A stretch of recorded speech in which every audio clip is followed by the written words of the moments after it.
જય માતાજી મિત્રો, કેમ છો બધા? મજામાં ને? તો આજે બાળકો માટે મેં બનાવ્યા છે લચ્છા પરોઠા. જો સરસ મજાના લચ્છા પરોઠા બનાવી દીધા છે નાસ્તામાં લઈ જવા માટે. તો હવે હું નાસ્તો એનો ભરી દઉં. તો લંચ આપણે તૈયાર કરી દીધો છે.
ચાલો, બાળકો રાહ જોવે છે બસ ક્યારે આવે.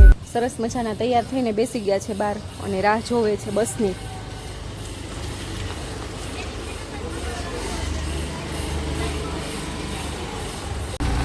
ચાલો, બસ આવી ગઈ છે બાળકોની.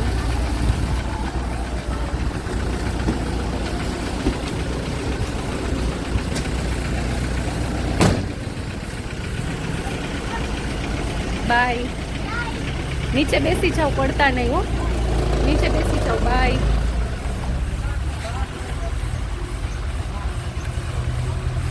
ચાલો, બાળકો સ્કૂલે વયા ગયા.